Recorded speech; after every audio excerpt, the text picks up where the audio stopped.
রাত নামতেই গ্রামটা আবারও যেন অদ্ভুতভাবে নিস্তব্ধ হয়ে যায়। কুকুরেও পর্যন্ত ডাকে না, হাওয়াও যেন থেমে থাকে। শুভ বারান্দায় দাঁড়িয়ে চারপাশে তাকিয়ে থাকে। তার মনে হয় এই নীরবতার ভেতরে কিছু তো একটা লুকিয়ে আছে, যা ঠিক নয়।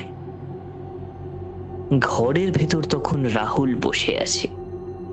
হ্যাঁ, সে আবারও আলপথ থেকে ফিরে এসছে। তার চোখ খোলা, কিন্তু সে যেন বর্তমানে নেই। তারপর হঠাৎ তার আঙুল কেঁপে ওঠে। মনে হয় তার ভেতর থেকেই কেউ যেন নড়াচড়া করার চেষ্টা করছে। আর তখনই রাহুলের চোখের সামনে অন্য একটা দৃশ্য ভেসে ওঠে। একটা খোলা মাঠ, আর সেই মাঠের মাটিতে গোল করে সাজানো অনেকগুলো কুপি। তার চারপাশে কিছু মানুষ দাঁড়িয়ে। তাদের পোশাক, তাদের মুখের ধরন সবকিছুই পুরনো সময়ের। তারা খুব নিচু গলায় কিছু বলছে, যেন কোনো নিষিদ্ধ কাজ শুরু করতে যাচ্ছে।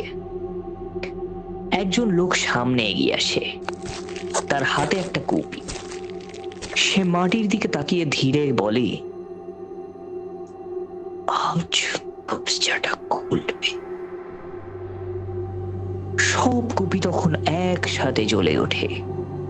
আলো ছড়িয়ে পড়ে চারিদিকে, কিন্তু সেই আলো অদ্ভুত রকম ঠান্ডা অনুভূতি দেয় সবাইকে। তখন কারুর মুখে ভয়, কারুর চোখে লোভের চিহ্ন দেখা যায়। হঠাৎ বাতাস ভারী হয়ে আসে। চারপাশের অন্ধকার যেন ঘন হয়ে নামতে থাকে। কেউ একজন তখন ফিসফিস করে বলে, ওটা ঠিক নয়। তখনই একটা কুপি নিভে যায়, তারপর আরেকটা, আর তারপর আরেকটা। এক এক করে সব আলো নিভে যায়। অন্ধকারের মাঝখান থেকে একটা বড় রেখা তৈরি হয়।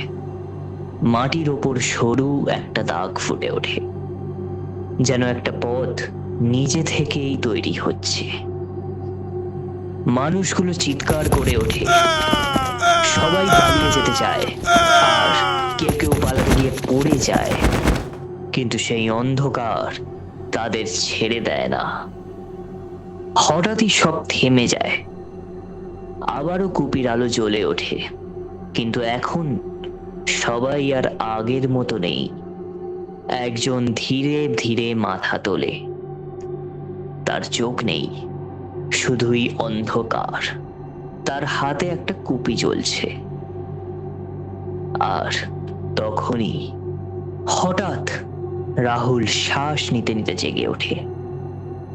তার শরীর ঘামে ভিজে গেছে। সে বুঝতে পারে যে এটা কোনো স্বপ্ন ছিল না, এটা বাস্তব। সে ধীর গলায় বলে,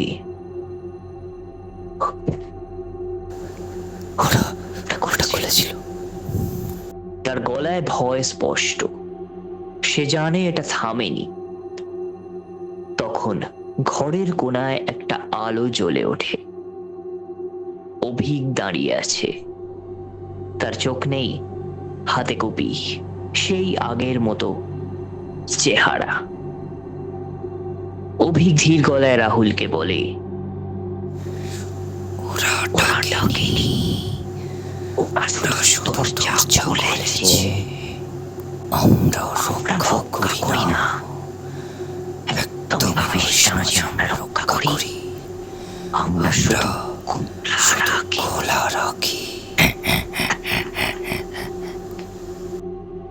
তার গলায় কোনো আবেগ নেই, শুধুই শূন্যতা। সে হেসে যাচ্ছে, কোনো অনুভূতি ছাড়াই, কোনো আবেগ ছাড়া। রাহুল বুঝতে পারে যে তাকে পুরোটা নেওয়া হয়নি, কারণ সে দরকারি।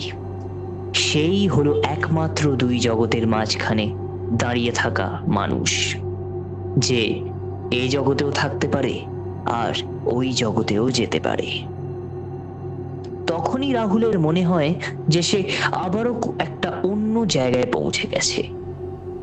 দূরে একসাথে অনেকগুলো কুপির আলো জ্বলে ওঠে তখন। রাহুল শুধুই তাকিয়ে থাকে, তার চোখে ভয় আর সত্য একসাথে দাঁড়িয়ে। সে ফিসফিস করে, এটা শুধু একটা পথ নয়, একটা দরজা, এটা একটা দরজা। যেটা সেটা খুলে আছে। আর দরজাটা খোলা আছে, আর খুললে আর একবার খুললে তার বন্ধ করা যায় না। সে বুঝতে পারে অন্ধকার ধীরে ধীরে ঘনিয়ে এসেছে তাদেরও, যার থেকে বাঁচার কোনো উপায় নেই।